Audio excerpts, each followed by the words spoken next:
Picture कसा वाटला? खरंच चांगला वाटला?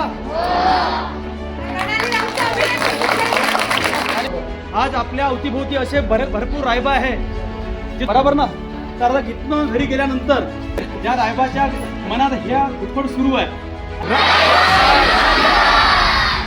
बढिया.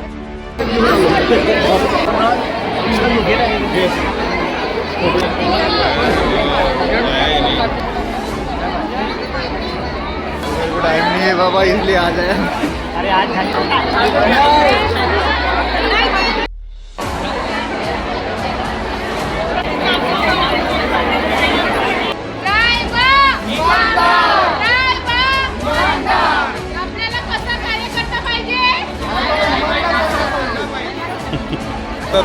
बोलली हेच तिथे की असंच इमानदारीनं काम करायला पाहिजे प्रत्येक नेत्याने, प्रत्येक छोट्या छोट्या कार्यकर्त्याला.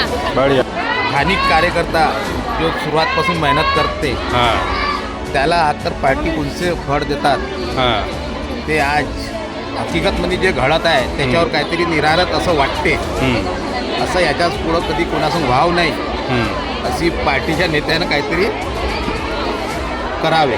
सचिनभाऊ घोडेची त्यांनी एवढा चांगला छान चित्रपट बनवला.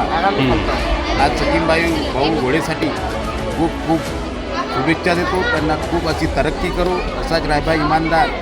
धन्यवाद. दुसरा अजून एक चित्रपट यांचा दुसरा भाग काढून त्यांनी पुढे वाटचालीसाठी त्यांना शुभेच्छा देतो.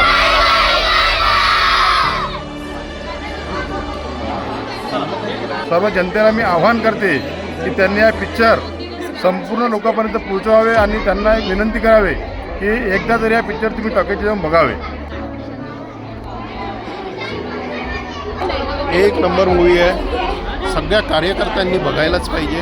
आणि रायबा इनामदार ते जे गाणं आहे त्यांचं सरारारा काय गाणं आहे, खूप सुंदर गाणं आहे. खूप चांगली पिक्चर आहे आणि याच्यामध्ये माझा मित्र मोहम्मद बिबोडे याचे छायाचित्र केलेले आहे आणि प्रोड्युसर सचिन सर आहेत. खूप नवीन कलाकार आहेत परंतु आणि काही मुंबईचे आहेत. खूप चांगली पिक्चर आहे आणि तुम्ही पण बघा आणि सर्वच बघा. खूप चांगली पिक्चर. जे रायबा इनामदारचा रोल केला आहे ते अतिशय उत्कृष्ट वाटला. भावनिक आहे थोडं पिक्चर, पण मग शेवटी थोडं भावनिक दाखवलेलं आहे. भावनिक. मैं कहूँगा कि नागपुर में जो जितनी भी पिक्चरें बनी है अभी तक उसमें से सर्वोत्तम पिक्चर बनी है ये. मूवी को रेटिंग में दूंगा 9, 10 में से 9.